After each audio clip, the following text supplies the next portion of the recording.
Halo, selamat pagi teman-teman. Selamat berjumpa kembali dengan Pak Sandi dalam pelajaran agama Katolik.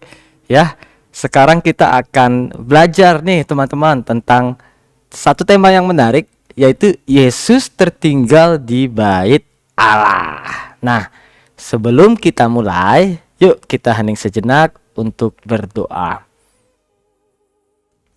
Marilah berdoa. Dalam nama Bapa dan Putera dan Roh Kudus. Amin.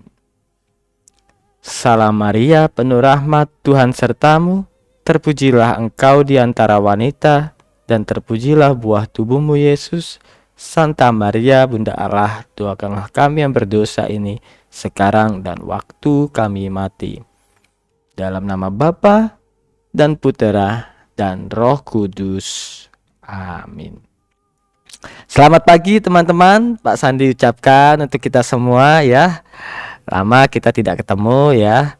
Sekarang kita mau melihat apa yang dimaksud dengan Yesus tertinggal di bait Allah. Ini dia teman-teman ya. Bait Allah itu adalah rumah ibadahnya Yesus ya. Kalau rumah ibadah kita apa teman-teman? Gereja. Iya. Kalau di gereja ada apa aja sih? Nih kita dibantu nih sama gambar di layar ini nih. Apa? Di gereja, iya betul. Ada siapa ini? Ini adalah pastor. Apa tugas pastor? Memimpin perayaan, ya. Kemudian di sini ada yang namanya apa? Yang bernyanyi-nyanyi di sini, ya. Namanya paduan suara, iya. Kemudian paduan suara dipimpin oleh dirijen ya. Dirijen tuh yang begini-begini tangannya teman-teman. Ya, gini-gini. Iya, nanti kalian pelajari sendiri. Nanti kalian akan pelajari apa gerakan tangannya itu maksudnya apa. Kemudian tugas dirijen itu seperti apa, ya. Nah, banyak apalagi banyak petugas di dalam perayaan Ekaristi. Selain itu ada yang namanya pembaca sabda atau sering disebut dengan lektor ya. Nanti ada pembaca doa, kemudian ada misdinar, ada putra-putri altar ya, misdinar itu tadi ya. Lalu juga ada umatnya. Nah, gereja sebagai rumah ibadah ya diisi oleh perayaan yang begitu meriah. Kemudian setiap anggota umat ya atau setiap orang yang datang ke sana punya tugas masing-masing. Ya, pastor memimpin perayaan, paduan suara memimpin lagu-lagu supaya lebih meriah, dan umat datang untuk berpartisipasi dalam seruan-seruan yang diucapkan oleh pastor. Begitu ya teman-teman ya. Nah, lalu ini ada lagu juga ya. Mi mi re do re mi do re. Nah, kita lewati aja ya. Aduh, karena Pak Sandi lagi sakit gigi. Oke. Nah, kita mau melihat kalau Yesus itu waktu kecil pernah tertinggal di gereja, di bait Allah ya. Bait Allah itu rumah ibadah ya. Teman-teman pernah nggak tertinggal di gereja? Pernah nggak? Kalau Yesus itu ketinggalannya sampai 3 hari teman-teman di bait Allah itu. Orang tuanya cari sana sini belum ketemu. Kalau teman-teman pernah nggak ketinggalan di gereja, misalkan pas di gereja, terus berpisah tiba-tiba karena main mungkin ya, main terus berpisah sama orang tua, nggak ketemu sampai pulang ya kan, selama 3 hari. Pernah nggak?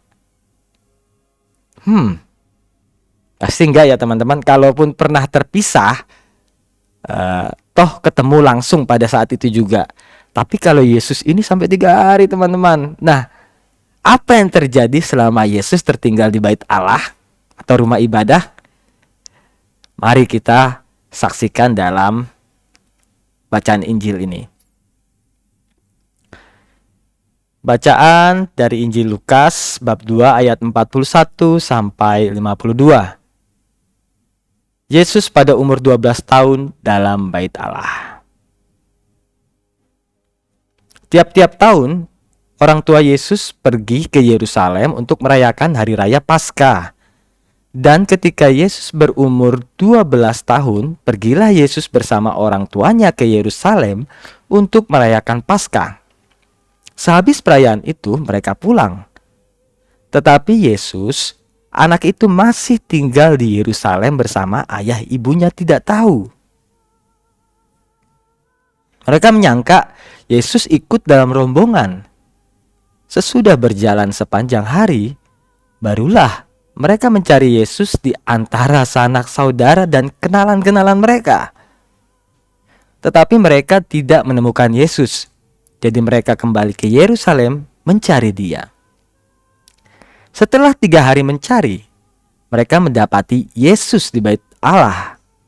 Dia sedang duduk mendengarkan para guru agama dan mengajukan pertanyaan-pertanyaan.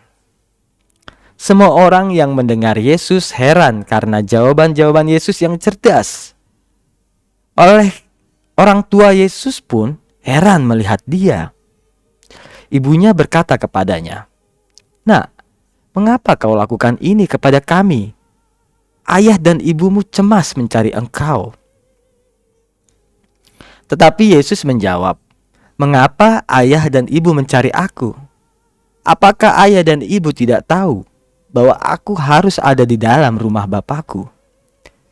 Tetapi mereka tidak mengerti jawaban Yesus.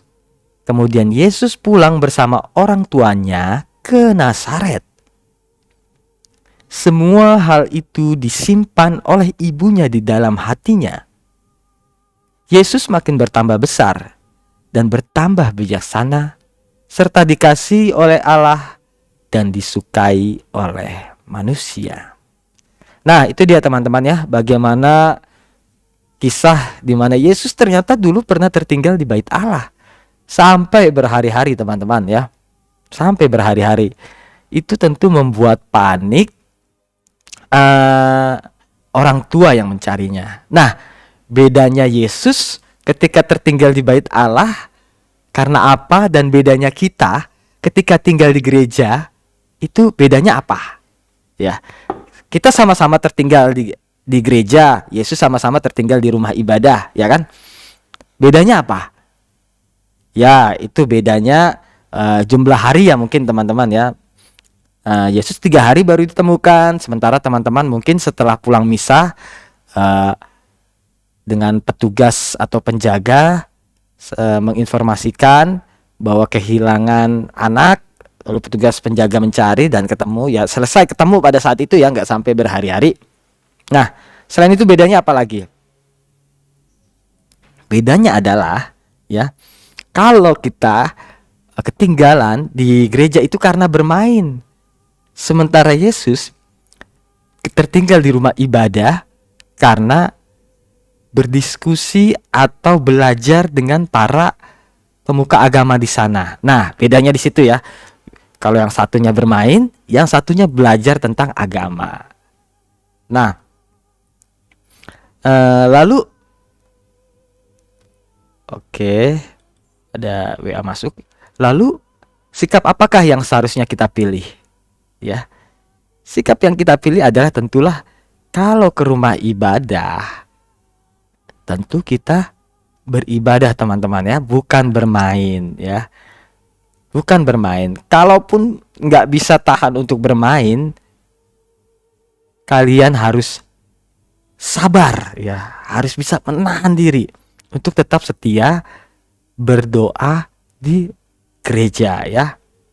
Kurangi bermain, kurangi makan ya. Mungkin masih ada di antara kita yang makan waktu gereja ya, waktu ikut merayakan perayaan misa ya.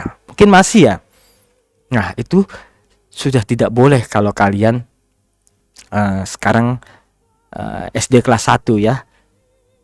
Kalau masih TK, masih bayi, oke lah ya. Tapi ini kalian sudah besar, sudah sadar bahwa sebenarnya ke gereja kalian mau ngapain? Mau ketemu Tuhan. Kalau mau ketemu Tuhan, bersikaplah yang pantas. Nah, Pak Sandi yakin teman-teman rajin ke gereja ya. Cuma di gerejanya ngapain itu yang Pak Sandi nggak yakin ya. Apakah sungguh-sungguh berdoa ataukah lebih banyak bermainnya? Itu teman-teman silakan nilai ya. Yang seharusnya apa? Lebih banyak berdoa. Ya, supaya hidup kita semakin diberkati, supaya hidup kita semakin damai. Gitu teman-teman ya. Nah, kalau di gereja waktunya bernyanyi kita nyanyi, waktunya berseru kita berseru, Tuhan beserta kita. Kita ikut-ikutan jawab. Dan Tuhan beserta kita sekarang dan selama-lamanya. Gitu ya, ikut semangat menjawab. Jangan Tuhan beserta kita diam-diam aja. Malah main-main kuku. Tidak seperti itu teman-teman ya. Nah, oke, langsung saja. Untuk rangkumannya adalah Yesus tinggal di bait Allah ketika berumur 12 tahun ya teman-teman, 12 tahun. Umur kalian berapa? 7 ya teman-teman barangkali ya. 7 atau 6 ya, sekitaran itulah ya. Atau 8 malahan. Kemudian Yesus berada di bait Allah atau rumah ibadat agama Yahudi untuk berdoa dan membaca kitab suci. Ya, beda dengan kita ya. Kita ke gereja kadang lebih pingin main ya, gitu ya. Nah, gereja adalah rumah ibadat sama seperti bait Allah. Kalau kita rajin ke gereja, berarti kita memiliki semangat yang sama seperti Yesus.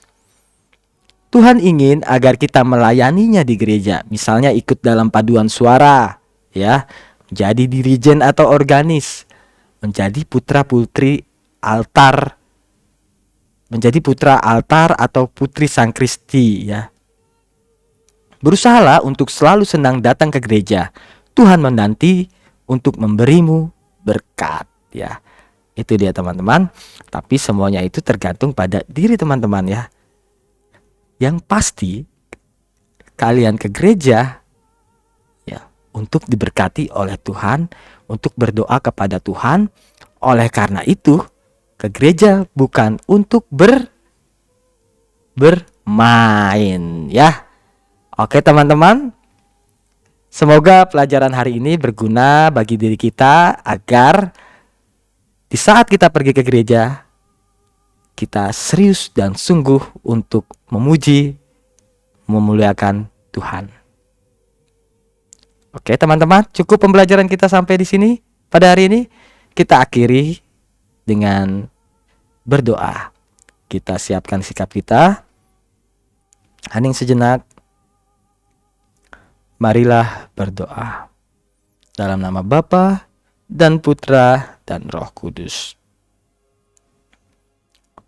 Salam Maria, penuh rahmat, Tuhan sertamu.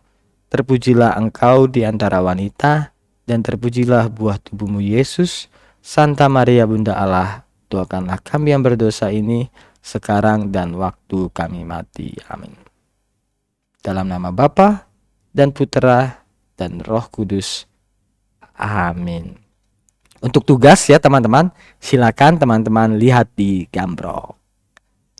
Oke, sekian dari Pak Sandi. Terima kasih.